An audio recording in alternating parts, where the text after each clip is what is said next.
First in the news, parts of the country will continue to experience rains due to the southwest monsoon or habagat. And for weather update, we have Pag-asa weather specialist Leanne Loreto joining us today. Magandang umaga, Leanne. Magandang umaga po, Miss Angela at Mr. Angelo at sa lahat po ng ating mga taga-subaybay.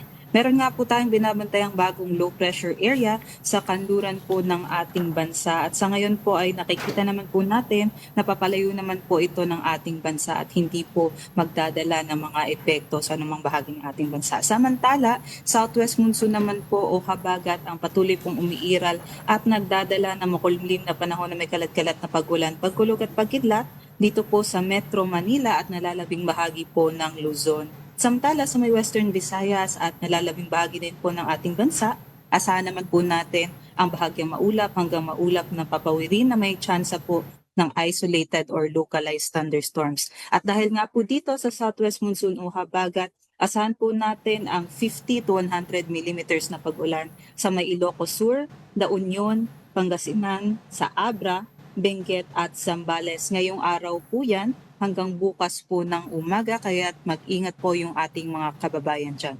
Wala naman po tayong nakataas na gale warning sa anumang baybaying dagat ng ating bansa kaya't malaya po makakapaglayag ang ating mga mandaragat.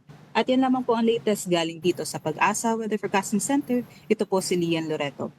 Lian, sa NCR o sa Metro Manila, may rainfall warning ba tayo? And I heard another update ng Pag-asa kanina umaga na although tuloy-tuloy yung pag-ulan today, pero may mga paputol-putol in between. Is that right?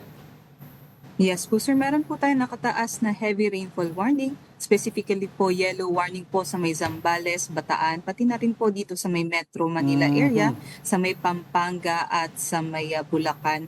Kaya't pati na rin po dito sa may Cavite, kaya't mag-ingat po yung ating mga kababayan dyan dahil nga po ay malakas po yung buhos ng pag-ulan or maaari pong umabot ng hanggang 15 millimeters sa isang oras yung kanilang mga pag-ulan dyan na maaari po kung nasa urbanized areas po tayo ay maaari pong tumaas yung level ng tubig natin. Pero expect po natin over the weekend naman po, magpapatuloy pa rin naman yung ating mga pag-ulan hanggang bukas pero sa Sunday asahan natin na magiging mas maliwalas po yung ating panahon sa kabuuan na ng Pilipinas except na lamang po dito sa may Zambales, Bataan at sa may Ilocos region.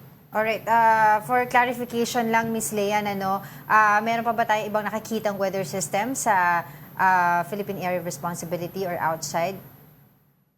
Sa ngayon wala pa naman po wala po tayong ibang minomonitor na anong mga severe weather events except po dito sa ating LPA na nasa kanlurang bahagi ng bansa. Oo, last on my part, Miss Leanne, hanggang kailan po ba natin mararanasan yung habagat? So ito pong habagat ay expected po natin siya annually from June hanggang sa October. So expect po natin hanggang October pa rin po yung mga tuloy-tuloy na mga pag-ulan. Of course, pwede rin po tayo magkaroon ng maliwalas na panahon sa umaga, pero normally po sa habagat ay meron po tayong mga thunderstorms pagdating ng hapon at gabi. Alright, maraming salamat po sa inyong oras. Pag-asa Weather Specialist Leanne Loreto.